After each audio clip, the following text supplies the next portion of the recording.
Everybody start And recording. then I never watched the cartoon or anything else because it all was too kiddie for me. Well, it kind of is, but it's okay. Did they both draw it, or Yeah, how did? one penciled, Okay. one inked, I think. Oh, okay, that's This was cool. That's before they cool. were millionaires. Did I just Yeah. hear a request for us to start recording? Yes. Yeah, And I we're think so. live. We should be live. All right, Jason's like, knock off your Ninja Turtle No, talk. I We just- got a it was podcast. Turtle to do. talk. It was top of the hour. No, I read comics in that to understand all of the jokes, right? Because it was X-Men and Ninjas and Daredevil, and Yes. the Tick comic did their parody of that too, Midnight of a Million Kajillion Ninjas. But I was, I had passed along in age before the cartoon happened, which was what really That makes sense, grasped because- the minds of America's youth. Yeah. I played Teenage Mutant Ninja Turtles a lot. Like, I never played Oh. Barbies, but I played Teenage Mutant Ninja Turtles. Now, the role-playing game I played a ton of. Yeah, I've got my And copy of other that somewhere strangeness? Yes, Yeah. we were in a campaign that went like 2 years. I didn't even know there was a role-playing game. That's amazing. It came out in that era of role-playing games where you mainly bought the book so that you would just look at through the pictures in it and not ever run it. At least That's a era in my life, not Ah. necessarily era in role-playing games. I mean, I had that book years before I'd ever actually play in a role-playing game of any kind. But It's a yeah. Palladium game, which means it's very unbalanced. Yeah, there's A jump kick does more damage than opening fire for 15 seconds with an Uzi. It's amazing. I still it. have PTSD from the Palladium Robotech games.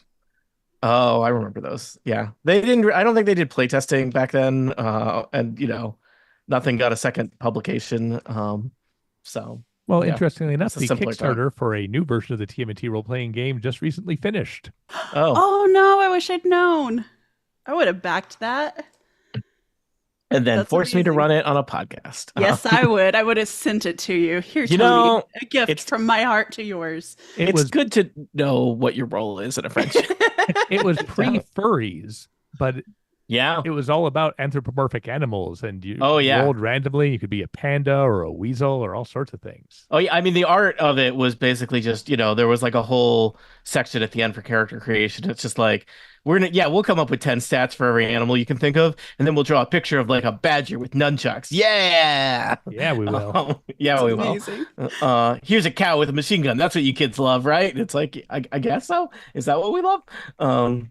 Yeah, good times. I'm assuming the precedent was Bebop and Rocksteady, and they were just like, we're going to just continue the theme. Yeah, Like, I mean, it was yeah. also grittier and grimier because it was based on the black and white comic, not on the cartoon. So like everything is messed up and sketchy and gross. Because Ninja Turtles gritty before they got a clean kids reboot. Yes. Media went in that direction It's back okay, then. kids. It's Uh, okay, That's parents. what infuriated me. That's They- why I never watched the cartoon or any of the movies. They had a stage show that toured. I had the VHS tape of it. I know. I could probably still sing every song with a Turtles little bit of on prompting. Like, ice. yes, Is there a it was. song about how Shredder hates music? I don't Wow. remember. I think there's a song called "I Hate Music." It's from that era where the villain's Yeah. main motivation was either hating music or like shutting down a car wash or something, or like Now I need to find this. bulldozing a youth center. A simpler time. The classics. Yeah. Yeah, I the can't open classics. my character sheet on D&D Beyond. I was just about to steer us back into productivity, I but had to now do it- let's go further into I had to do it obscurity. like twice before it loaded for me. It gave me a first byte error or something. I've got a 504 gateway timeout. That's great. It's because everybody's playing D&D on Tuesday Tuesday night. night. That's what it is. Mm. We All right, started. take your time. I'll figure it out. I think we actually stole it from Hello from the Magic Tavern. I don't Yeah, we remember did. anything though. Okay. No, I mean, but they- we started the D&D Yeah. Yes. Tuesday night. And yelling Tuesday night. They said they did. They would say they're- ghouls night.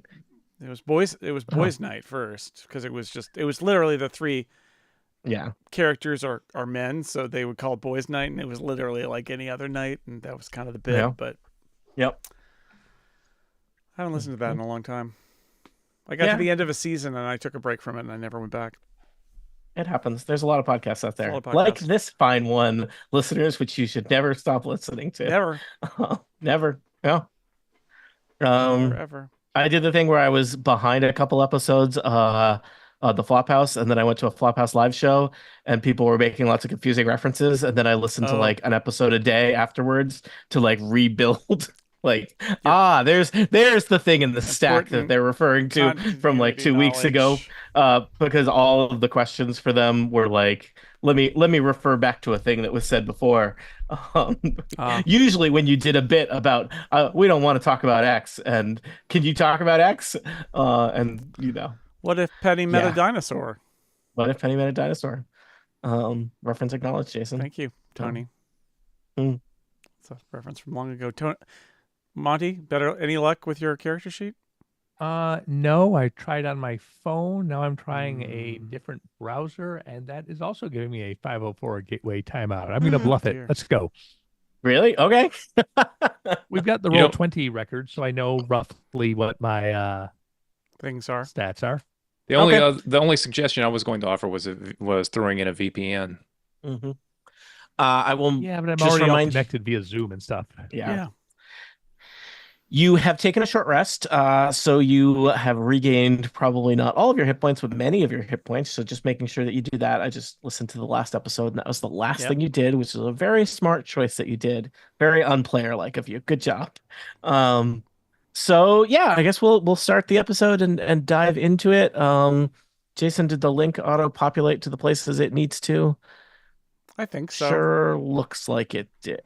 Well, the YouTube link's not there yet, but I can paste the YouTube link in. I don't know. I don't even know what I'm supposed to do for anything. But when it says it goes live on the YouTube comes up at the live page. Oh, at that page. Oh, yeah. Okay. What do I know? Well, I put a direct link to save people exactly one click. Good job. Things look darker than usual on your end, Tony.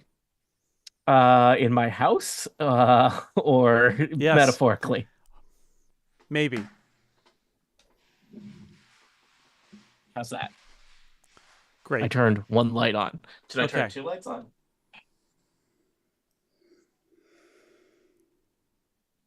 I turned two lights on. Also, the sun is setting later, so it's like turning a light off. Well, I mean, a couple weeks ago there was still sunlight at this time in New England, and now there is not. So yeah. All right, we're gonna do the thing. I think we'll just sometimes I do unofficial recap, and then we start the episode, and I do an official recap. We don't need that today, maybe. So let's jump right into it and see if we remember how to play. It has been it's only been like 2 or 3 weeks, right? Yeah, it hasn't been bad. All right. My brain is in such a constant state of stress and disorder that I assume it has been approximately 2 months. Everything is great. How are you? Welcome back to Total Party Kill. It's me, Tony Sindelar, a Dungeon Master, and we are here continuing our adventure, Keys from the Golden Vault, Clockworks, a title that I can almost say convincingly. This is one of our Golden Vaults adventures where our operatives, our players, are agents of the Golden Vault, a society with secrets, but they're good secrets. They try and help people out, and specifically in this adventure, they have been sent to the gnomish town of Little Lockford to try and help liberate them from an army of clockwork automatons led by a rogue inventor/security chief, one Tixie Talkworth. Allow me to introduce the players. They will introduce their characters, and then we will jump into things. First up, it's Aline Sims. Welcome back, Aline. Hi. I'm playing Jasper, the Tabaxi monk. Yeah. I don't know what we're doing next. Yeah, that sounds good. Also joining us, it's Chips on Earth. I'm playing Josh Molis, and I'm a cleric, and I'm nursing a bit of a headache after the events of the last session. It's true. Next up, it's Jason Snell. Hey there, it's me, and I am playing Ravel. He's a fishman. He's a Triton druid, and he was just really hurt in our previous battle, but he's rested a little and also still really hurt. So there. And last, but certainly not least, it's Monty Ashley. Hi, I'm Monty Ashley. I'm playing Krong, a bugbear rogue who's a nightmare monster, and I cannot access my character sheet online right now. Oh no. Everybody listening to this Full in disclosure. 2025 or 2026, hey, remember that day back in July of 2026? remember that day back in July of 2024 when D&D Beyond went down on a Tuesday night? That's today. Yay! Programming note to how does this work now? Do we still play D&D without character sheets? We play D&D. It's fine. Yeah. All right. We'll figure it out. Okay. Yeah, I have mine. I must have loaded it just before. Does anyone else log into D&D Beyond with Twitch? Because I do log in with Twitch. Okay, well, then I don't know. I don't know. Yeah. Look, all right. It's a story we tell together, Tony. Is it? Okay. Are you going to start doing something? I tack. Eventually. Okay, good. Previously on our adventurers have made their way into Little Lockford. They have traveled throughout the sprawling Nomis city using the slag line, a series of industrial buckets swinging from chains you normally reserve for moving ore. But, what is an adventure except ore that has not yet been melted down? Wait, nope, that's not right. They've been exploring. They've been looking for a way to get into Tixie Talksworth's workshop and recover the security key before the workshop is sealed tight. While exploring the neighborhood near her workshop, they stumbled upon Tixie Talkworth herself, apparently enjoying a mid-afternoon beverage in the tavern. A fight broke out. Tixie took a moment to escape via dimension door, leaving behind a clockwork cobra that our adventurers had to deal with.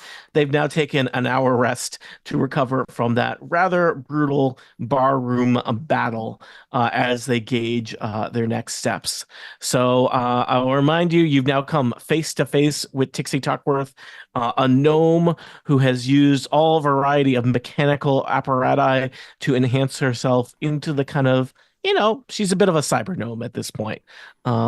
She is roughly 50% machine, 50% gnome. The enhancements to her brain seem to be causing some antisocial behavior, what with leading an army of clockwork automatons to attack the city that was otherwise her home for many, many years. And I did mention as she disappeared, she did leave behind just like a little thing on the bar table that she meant to grab on the way out. Kind of a fancy keychain with kind of a symbol of like two pickaxes on it, and just like a lot of keys. Kind of a janitor's key ring kind of keychain with, dozens of keys of varying shapes and sizes.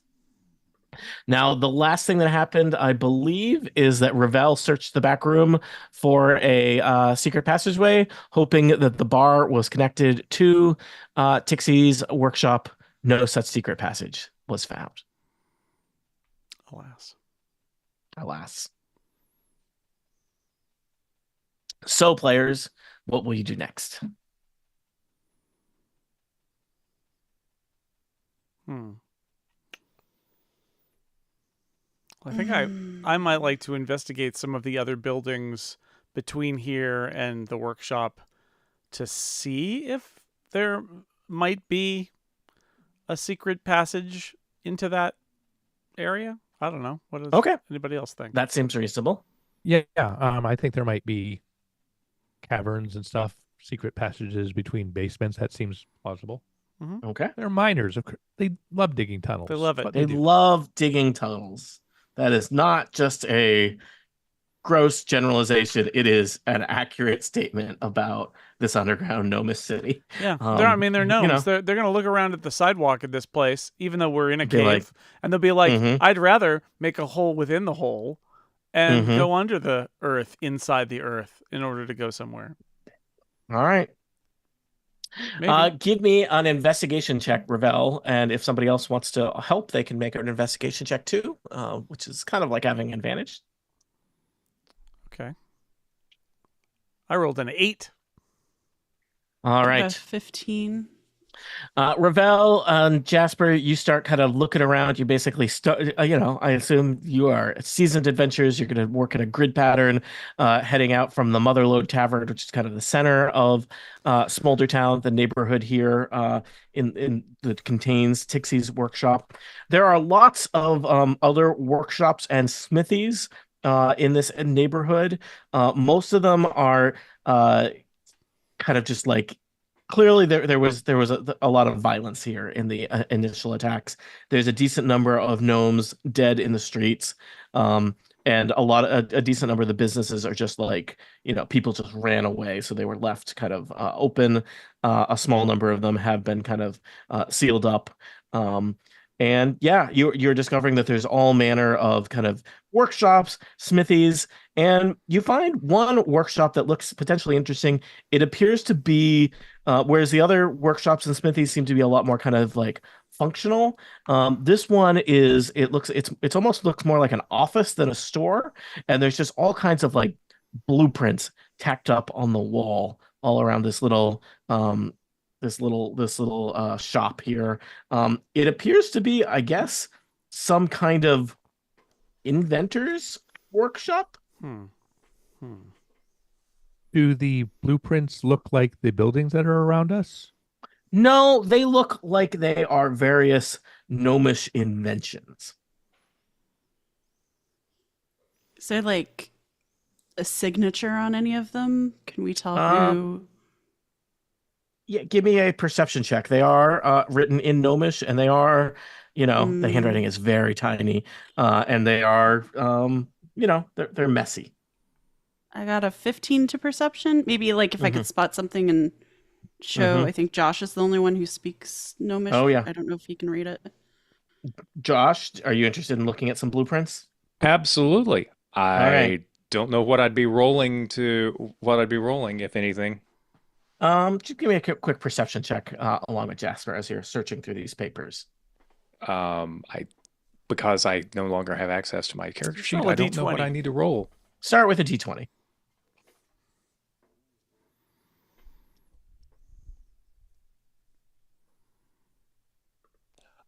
Well, I'm pretty sure a 7 is not great. 7 is not great.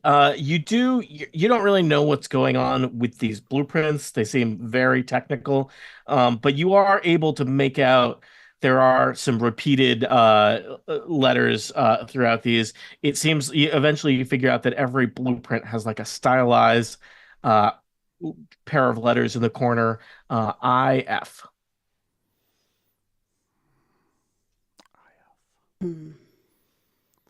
They look possibly like the initials of the author. Do they look like some of the? Are they like robots or things like we've seen? They are not robots. They seem to be a variety. There's a bunch of different things for. It looks like as you're studying them, they seem to be a lot of kind of contraptions. They are not automated. They're all things that would require manual kind of control and use. And looking through them, a lot of them, or at least the ones that are the most complicated and kind of the most fleshed out, seems like they are mining related. You're looking at one Ravel that looks like it's basically like it's like a giant kind of clockwork steam powered car with a huge drill on the front. That sounds cool.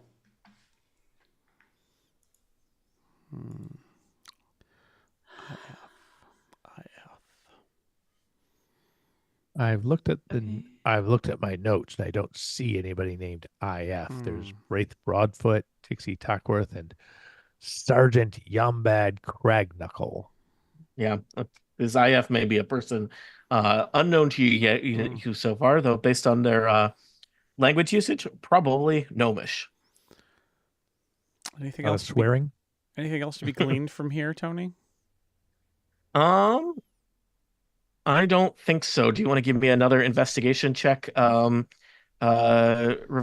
as you're poking around inside this inventor's workshop? Yeah, I would love somebody to help me because I could only muster a 7. I would be delighted to help you look and give you advantage with the help action. All right, roll again. My character sheet to do that. Nope. Good. Well played, Monty. Well, then it's a 9. All right. You're welcome. Thankfully, it is not too hard. You find a big book, Ravel, that seems to be the financial statements for this inventor. Investing would be much more profitable than what this guy is doing based on his financial statements. And you see that there are a variety, honestly, not a lot, of kind of his records of products being shipped out and where they were shipped to and payment received. And it does look like there was the latest invention was shipped to somewhere called Warehouse 6. Warehouse 6. We seen any sign of warehouse numbering in the other buildings we've gone past? No you have not seen any warehouses in Smoldertown or in Old Lockford. So it would have to be in one of the other neighborhoods that you have not explored. Turbine Heights, Halfway Isle, or Cave Mouth. Probably no warehouses in the Overlook in the center of town. What way? The slag line is going counterclockwise, right? The slag line rotates counterclockwise. Counterclockwise. So should we go to like the next quadrant and check it out? I think there's an intact bridge that will take us. And there is an Turbine intact Heights, bridge north if you wished. which would also get us toward the halfway aisle where the people might be holed up. Yeah, we should, I guess, go rescue them and see if they know what's going on. Yeah, I think that's a good idea. Mm-hmm. Okay. Do you want to? You'll leave Smoldertown and head north I think via so. the intact bridge. Yeah, you don't want to go via the unintact bridge, which has a plummet of roughly 100 feet down into lava. Tony, I do believe I can very fly. much want to do that, and I discovered what my acrobatics roll is, so I'm ready. Oh, look at you with a character sheet now, so bold. I don't have a character sheet. I found what an acrobatics roll in a previous session. Look at you with limited knowledge of your character. They say a little bit of acrobatics. Yeah, they say a little bit of knowledge is dangerous, Monty. Let's prove it. All right. So you do need to be on the lookout as Tixie Tuckworth is now well acquainted with you and will likely send other clockwork automatons in your direction. So I'm going to ask you collectively to make some stealth checks to try and get from Smoldertown to Turbine Heights without incurring a fight with some clockwork automatons. Got a 13. All right. Jasper is successfully sneaky. I got a 21. Krog is extremely sneaky. I got a 13. Josh is sufficiently sneaky. It doesn't super matter, but we will give Jason a hard time if Ravel fails. How did Ravel do? 11. All right, that's enough. I was looking for 10 or above. So you sneak your way from Smoldertown across the bridge north into a new neighborhood, a neighborhood known as Turbine Heights. You are aware there are clockwork things looking for you. You have seen kind of scooting around in Smoldertown, patrolling back and forth across the bridge.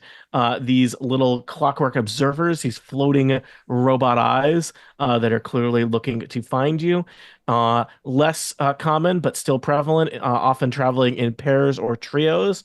Some clockwork defenders, which are basically clockwork robot dogs. And for now, you've seen no robot snakes. I repeat, no robot snakes. Are there any clocks? Are there clocks in the There's all this clockwork stuff. I'm just wondering, did they ever put these clockworks into clocks? Yeah, on every street corner, there's a clock. I mean, especially you're underground. You really got to, like, if you're not careful, you would accidentally stay out like all night or never wake up if you didn't have a good clock. So never wake up? Yeah. Ooh. Well, I mean, never get out of bed. I mean, I think seasonal affective disorder is a real problem in the Underdark, is what I'm saying. Okay. So, all right. They need to invent a full spectrum lamp. TI does. Well, they seem to be putting all of their money into robot monsters that take over their town. So, you can criticize their culture directly to their face at another time. Yeah. Or was it the seasonal affective disorder that drove them to make robot monsters? We may never know. Maybe. Aren't we the original robot monsters? No, we're not robots. Yeah, humanity was the robot monster all along, Tony. I'm a monster. Yeah. So you've made your way north from Smolder Town into Turbine Heights.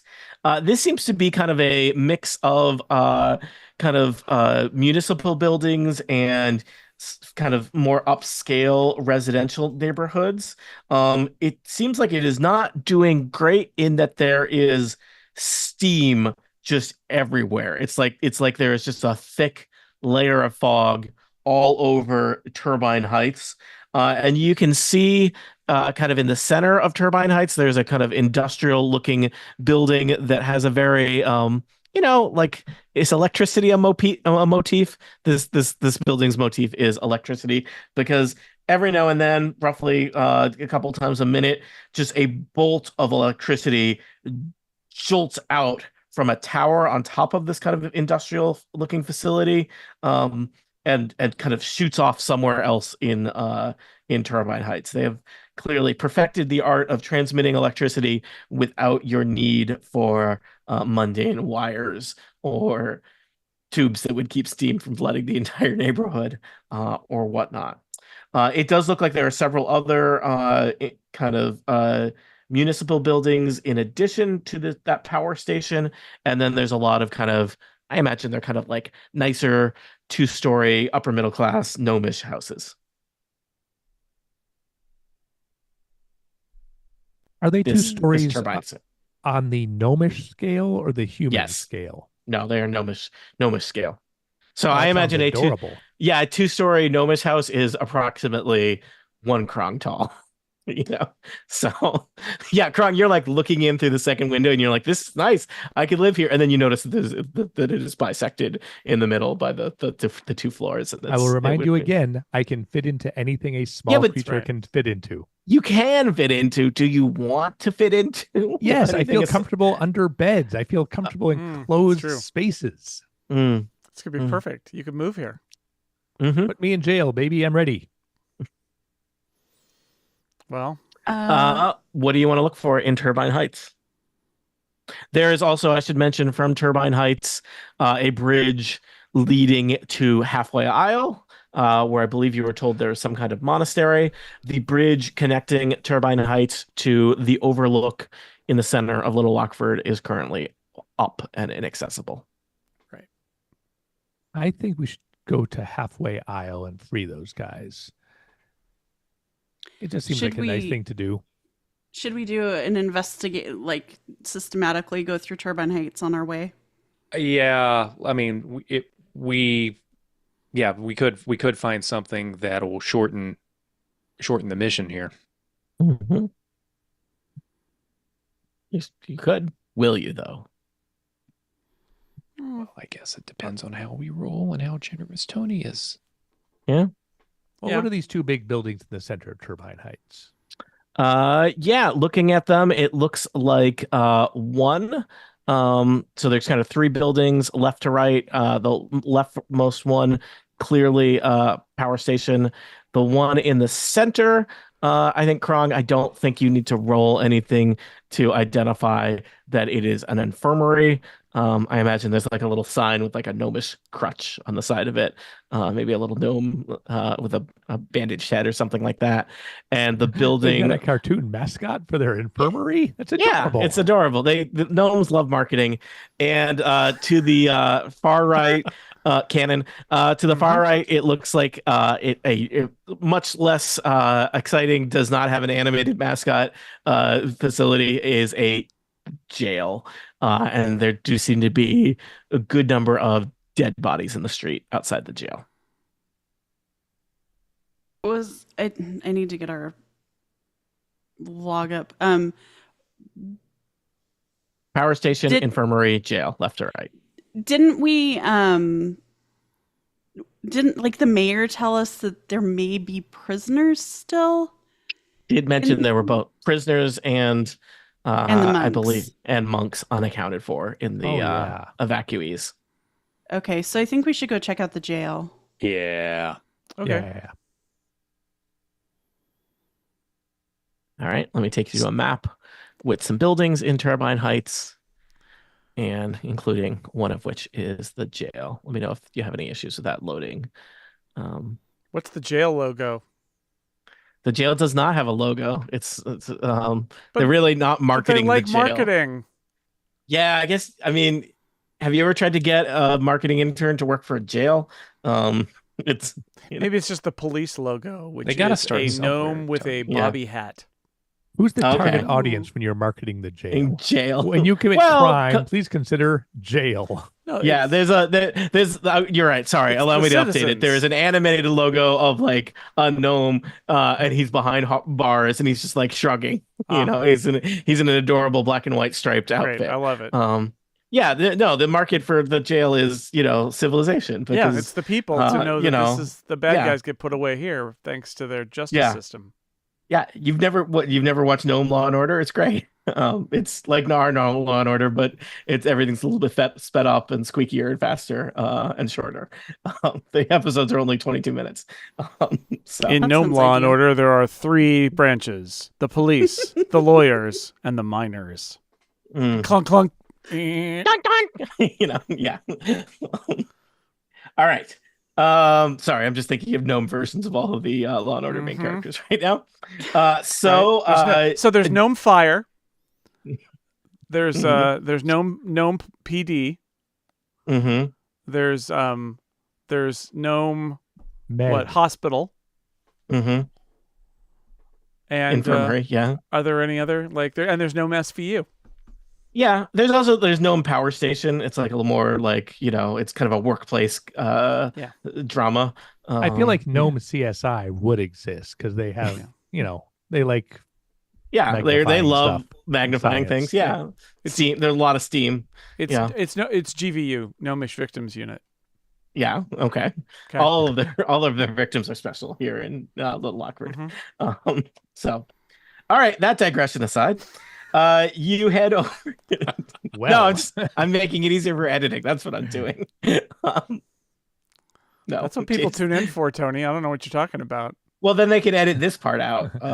I'm sorry. Let's roll some dice. That's good audio. I want to investigate the prison. As do I. Oh wait, do you actually want to do that, or was that a bit about playing D&D in a boring way? I'm confused now. A little of both. So I got a 13 to an investigation check. Well, maybe. I will keep an eye out for any roaming clockwork things that might come up to endanger our investigation. Excellent choice, Krong. Krong, you know what? You gain inspiration. I don't have a character sheet to mark that down on. Yep. Hit refresh. It's working now. It did not. It does not. Oh no! Wow. So, the jail is a fortified 2-story building. I want to get this in from the get-go. I have criticism of the design of this jail from an architectural point of view. But the jail is a fortified 2-story building. It's got heavy iron doors, but they are hanging open. And you can see lying in the street outside the doors, Jasper, there are 4 dead gnomes garbed in armor, and they have the livery of the Little Lockford militia emblazoned upon their chests and other places. And amongst them is it looks like large kind of chunks, fragments of some kind of clockwork automaton that they defeated before something defeated them.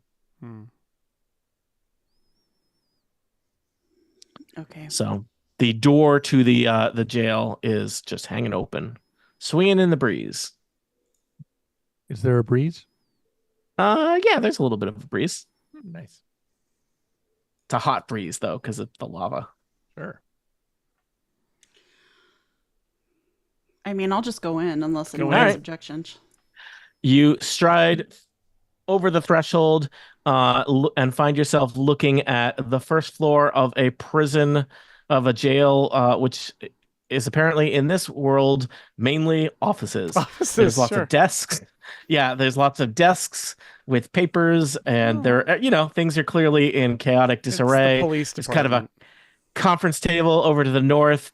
There's a door in the northeast that's closed. Looks like it might go to some kind of office. And there is a spiral staircase in the southwest corner that leads up to the second floor. I mean, when I worked in an office, I did often think it was rather jail-like. So jail-like. This checks out. Big shelves full of binders of paper. So yeah. Any sign of life? No signs of activity or recent life. Does not seem like anyone's been through here in possibly a couple weeks since the evacuation. I want to look in the office. All right. Ravel, you peek in the office. The door is unlocked. It seems like an office to some kind of administrator. There's a lot of paperwork. There's a big binder full of stuff on the table, and there is, in perhaps just narratively conventional, obvious ways, a shiny key ring with let me just count here for a second. 1, 2, 3, 4. 4 keys on it. They're numbered. 1, 2, 3, 4. More keys. Yeah. It's like a video game now. I will take those keys. Is that what people want in their Dungeons and Dragons? Make it more video game like? Yeah. Should I describe these? Should they be like a red key because we don't trust you to remember that there's more than one key or something? That would be nice.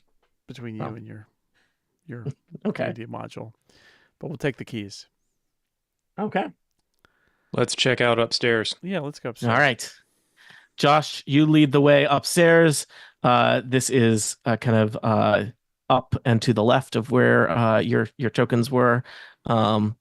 This leads up into the jail part of the jail. I'm not a jail architect. Drag prisoners up the spiral This staircase? is what I'm saying, Monty. Also, like, you're gnomes and you're building an industrial building like that has a purpose here. Why would you build up and not down? Right? Seems obvious to me that you, taking a prisoner up and down a spiral staircase, that's asking for a workplace accident. But I am not an architect of municipal buildings in Low Awkward. I'm just a humble dungeon master reading the module that I've been given and making none of the edits that I could have to it. For up the stairs is a modest set of 4 jail cells. And as you look around, Josh, you need not roll a perception check to see that the jail cells are all locked and unoccupied. Could we do some bed flipping? Like Micah is with us in spirit. Yep. Yeah. Mm-hmm. Yeah, and we've got the keys, so let's unlock those. Let's unlock those cells. All right, Ravel. The cells are numbered. The keys are numbered. It is trivial for you to figure out which key matches to which cell. You unlock the 4 cells and poke around in them. I will say that 2 of the beds are more or less neatly made, and signs suggest that this was not an occupied cell, whereas 2 of the beds are a little bit more messy and there's the suggestion that these were vacated and then not cleaned up or tidied in any way afterwards. Okay. Nothing else of interest? Nothing else. No. Okay. There are not, as far as I can tell, any prisoners to be freed here. But there are not. Let me check one more thing. Mm-hmm. I will check under each bed. You check under each bed. Roll me a perception check, Krong, as you check under each bed. All right. There could be a kid under there. That's +2. Who's in jail? For kid crimes? I just like the inversion that the nightmare monster is checking under the bed, you see. So. I rolled a 21. Wow. Okay. With a 21, you flip over the first bed, or I don't know if you flip over it. You could just look under it, I guess. I go under each bed. You go under each bed stealthily as if you could fit into a small space without having to distort your body in any way. The first one, nothing exciting. The second one, Krong, with a 21, I am going to tell you that your bugbear sense is tingling, and there was a bugbear under this bed. A bugbear that is not you. This is not there's a monster at the end of the book situation. There was another monster that occupied this cell and was under this bed approximately 3 weeks ago. You find a little tuft of bugbear fur. There's a bugbear here. There was a bugbear here. Everyone be very careful. Any shadowy corner could contain a bugbear. They're terrifying. The fur is it's kind of a lot more orange than your fur is Krong. But it is definitely bugbear fur. Either a Garfield or a Heathcliff was here. Or Garfield a bugbear? Is that canon? Okay. Now. Wow, world building. Kind of. I don't have my character sheet. I can't be sure. that is not covered on your character sheet. That is going to become your catch-all for years. You're going to be saying that, Monty. Yep. Okay. Unless the website comes back. Krong, you feel like you have otherwise gleaned what there is to glean from this this jail cell. That's it. Wow. All right.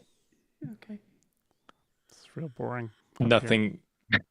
Sorry. It for all 4 cells. Yeah. The most exciting thing to find was a tuft of orange bugbear fur that could only be found by the beadiest of eyes. My character sheet is back. Let's do something weird. Okay. Okay. What a strange episode this is. Let's get out of here. All right. Yep. Let's go. Ravel suggests you leave. Ravel, is there somewhere you would like to go next? There is an infirmary just across the street. There's a power station I want to go 2 to the blocks infirmary. away. Maybe there's somebody holed up in there who was injured. Maybe a bugbear. Maybe somebody we can injure. Wow. We do have our character sheets. Monty, or not Monty. Hi, Monty. Hi, Jason. I'm just saying hi. I am going to wild shape and turn into a direwolf, and I'm going to. So now I'm a wolf, and I'm going to enter this establishment. And I wanna give a good smell and a good listen. Good smell around. I have advantage on perception now that I am a wolf. Can I do that? All right. Yeah. The door to the infirmary is on the north side of the building. You are sniffing around. 18. And 18. Wolf Ravel, you feel confident that this there is nothing alive in this infirmary building. There's no signs. There's no smells of kind of humanoid creatures. So I imagine you could really quickly, with your heightened wolf senses, search this building. Okay. Yeah, well, I'll go in and nose around. And all right, you're nosing around. We're doing a little dog and cat action here because it's a wolf and a tabaxi, and we're an walking to an unorthodox infirmary. Team up. Yep. Mm-hmm. The infirmary is basically empty devoid of any sign of life. There are several kind of patient rooms, and across the hall from them, there are several kind of little offices for the people that presumably staff the infirmary. There's an operation room at the end of the hallway. And it seems like people cleared out of here real fast. I guess the attack happened so quickly that, no casualties were actually brought to the infirmary. There's you find some just stacks of bandages ready for deployment. You open a little cabinet and little gnome-sized crutches fall out. You find an adorable little gnome-sized wheelchair and so on.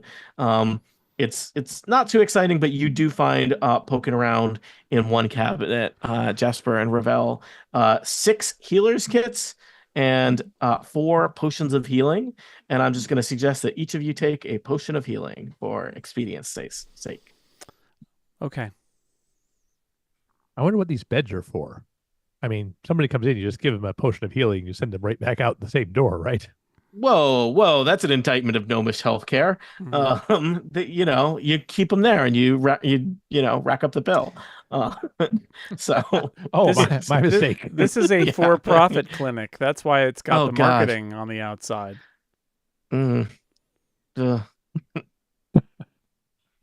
Sorry, a little too real. All right, it's time for the tower. Shay lightning bolt. All right. If you want to search building by building through Turbine Heights, your last stop will take you to the power station. The door to the power station is on the west side. As you approach, the power station looks like it is relatively secure and no one has messed with it compared to the other buildings that were just kind of left in disarray. So as you approach, there's big, heavy oaken doors to the power station, and they are firmly shut.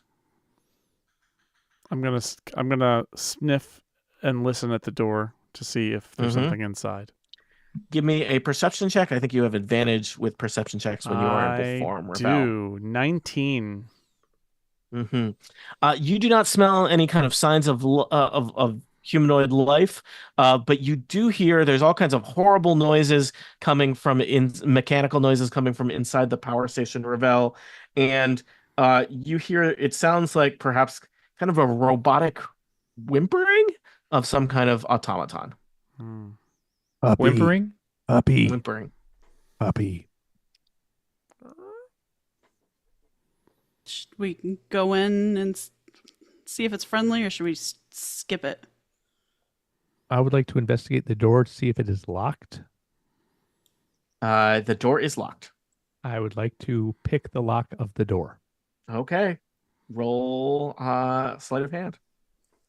Odds that we find a cyborg bugbear in here are not 0. I rolled 19. All right. Krong effortlessly unlocks the doors to the power station. Would you like to open the doors, Krong? To open the door. Does everyone want to stand right here in front of the doors like this? Yeah, sure you do. Okay, Krong opens the doors. As the doors open, even denser fog than is throughout all of Little Lockford kind of billows out of this huge kind of industrial mechanical space. The power station is basically just one big room. There's a bunch of turbines in the middle. Most of them are just kind of whirring along happily, loudly, but happily. One of them is in some kind of non-happy state and making a much more kind of grinding, crunching noise. You can see there's kind of a catwalk with some kind of control panel on the north side, including stairs leading up to a hatch in the ceiling. But just judging from the inside of the building and the outside of the building, that would lead to the roof. There is no second floor to this building. It is very loud with the turbines just kind of making a huge racket in this space. Can we tell what direction the robotic whimper sound came from? Krong, you think it came from the direction of the southeast turbine. Is that the one that's not working right? Yeah, it is. There's kind of a horrible grinding, crunching noise coming from it. Well, if playing Myst has taught me anything, we're going to have to go to this control panel and play some music or some nonsense. Okay. All right, I'll go investigate this southeast turbine. All right, you head over to the southeast turbine. So there's these big kind of spinning mechanical contraptions, 3 of them loud, but seem to be kind of whirling along it, just the sound of loud fans. But this one is clearly not working quite right. And as you approach, you discover there is a clockwork robot dog, but its hind leg is kind of jammed into the turbine, which seems to be causing both the turbine and the clockwork dog to not operate effectively. Hey, buddy. Roll animal handling. Beep, beep, woof, woof, clank, clank. I don't know how to talk to dogs. Oh, I've got a -1. 18. Oh, Ravel knocks you out of the side of the Krong and says, I can't say anything. Druid coming through. Okay, good, because I rolled an 8. All right, Krong, you make beeping noises of the dog, which irritates it. Ravel, you slink past as a wolf, and I don't know, communicate it with it non-verbally in the language of canines. And the robot dog expresses back to you that it's having a rough day, and it's stuck, and I don't know. Do robot dogs feel pain? This one does. Ooh. I assumed that the robot dogs were just automaton. Makes you think differently about killing them, huh? Hmm. Can we tell? Can any of us tell what to do to get it free? Let me just check here. Ravel, you think that you could basically just kind of use physical strength or dexterity to try and dislodge the robot dog from the turbine. Okay. I'll try to do that, but I only rolled All right, 10. give me. And what were you rolling? Strength or dexterity? Strength. All right. You try really hard, and it's really in there. You are not successful at getting it out. The dog kind of looks at you emotively with its big robot puppy dog eyes in a way that suggests, it appreciates your effort, even if it's still stuck in a turbine. I will try with my dexterity. All right. Because I have thumbs and stuff. I'm not like a wolf right now. Yeah, no offense, Ravel, but Krong, if you want, you can roll sleight of hand. Oh, I would like to roll sleight of hand.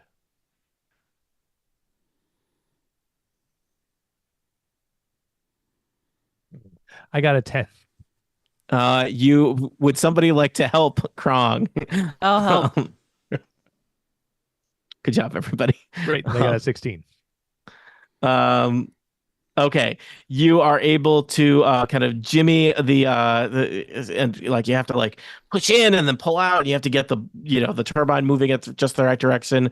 You ever see that scene in Silo? It's just like that, but with a robot dog. It's great. And then eventually the robot dog is free, and you feel very accomplished as the robot dog kind of licks your face with a cold robot tongue. Friend. The robot dog does not considers you an ally.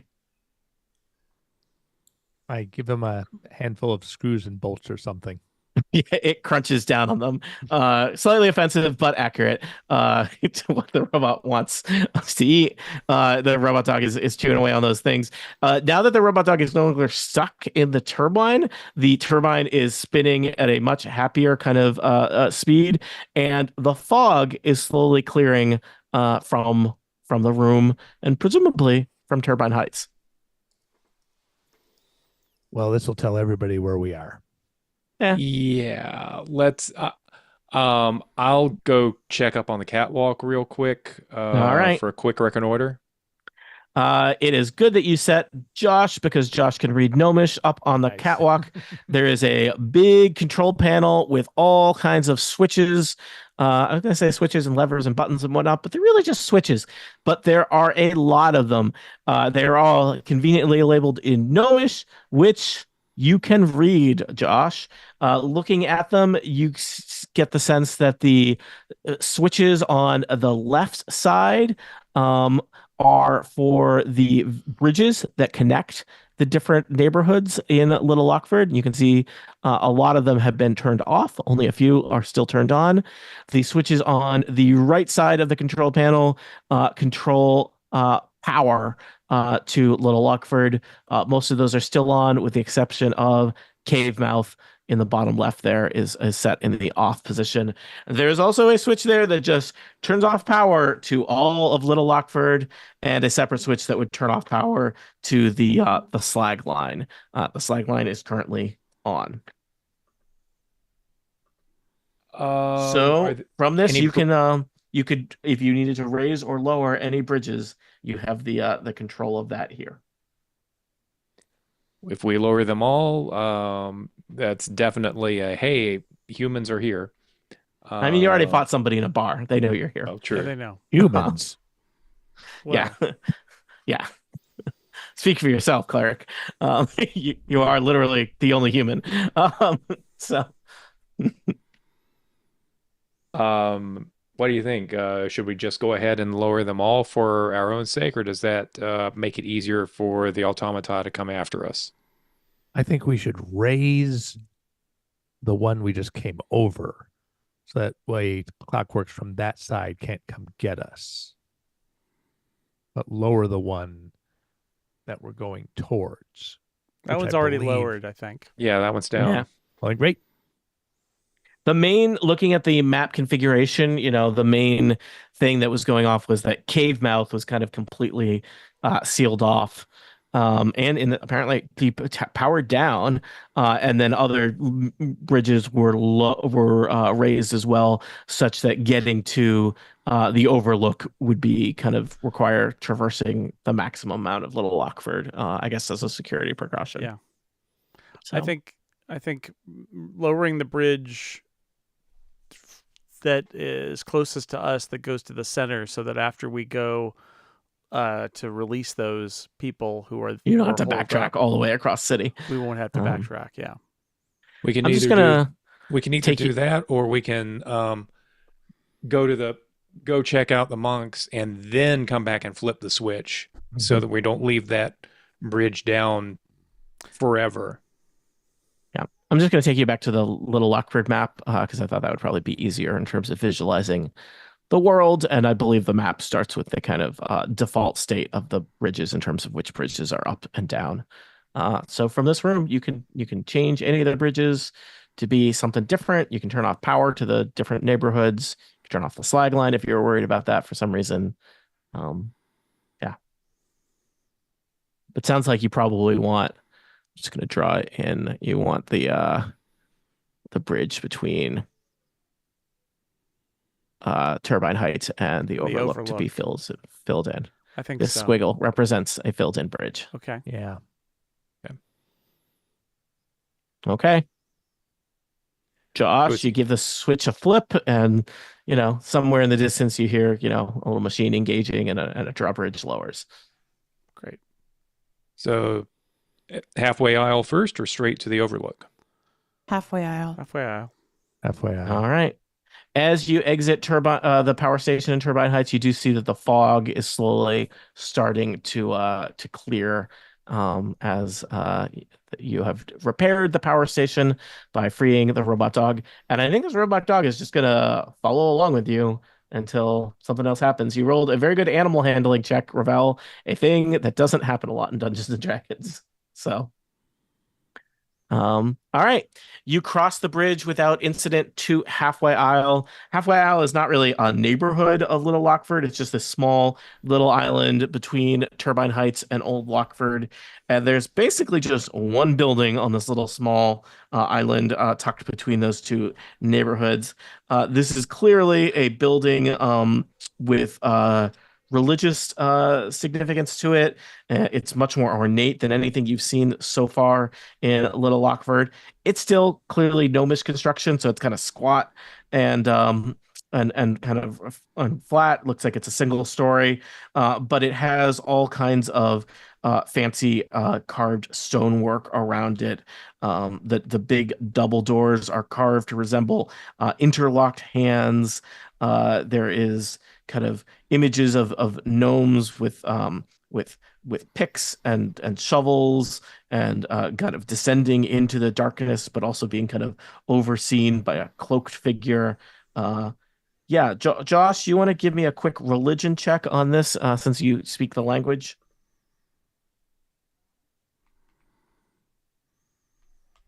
15. All right, Josh, you can read the words and recognize some of the religious imagery. This abbey seems to be sanctified in the name of the gnomish god known as the Deep Brother, or with a 15, I will tell you, Caladern Smooth Hands, a god worshipped in particular by gnomish miners and stone carvers. Story checks out. For his smooth hands? Oh, yes, his hands are very smooth. Ooh. Yeah. Worn down. Yeah.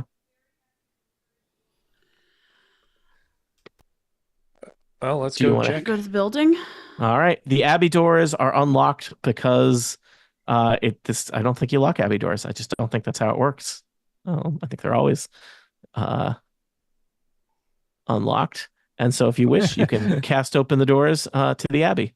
I'm not going to Tony's castle. You're what?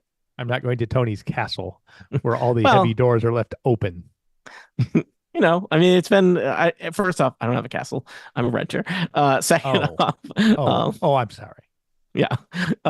Look at you. You have a house now. You think you're so much better than me, just because you are. It's disgusting, Monty.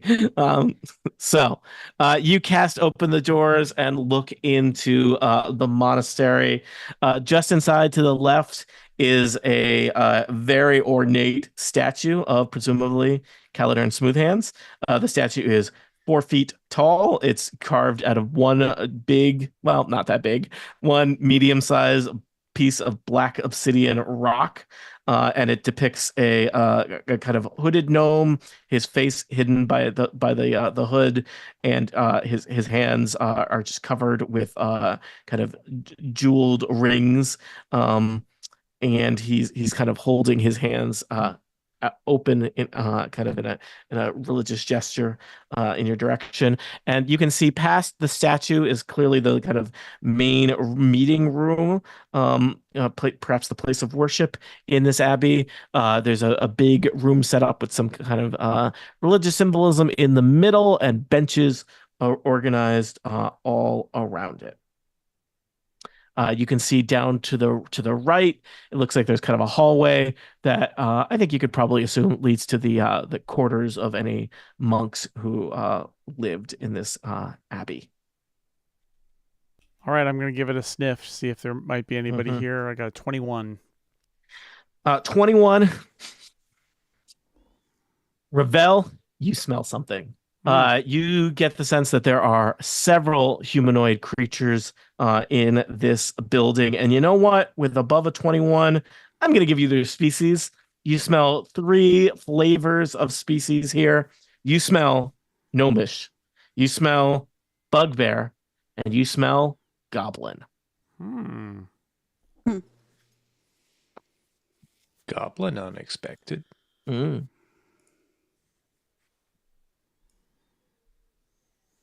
Okay. So barging in saying we're here to rescue you may not be the wisest.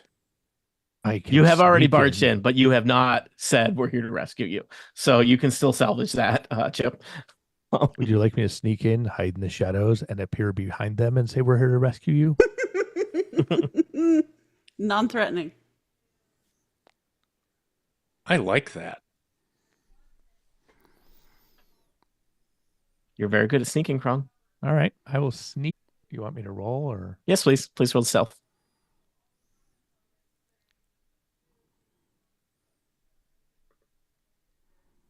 I rolled twice for some reason. 13. Okay, 13. Which area of the monastery would you like to sneak into, Krong? I would like to go over here towards what I believe are the rooms. Yeah, there's some... They're all rooms. Yeah. What do you like about this room? Do you like the walls, the floor, ceiling, maybe?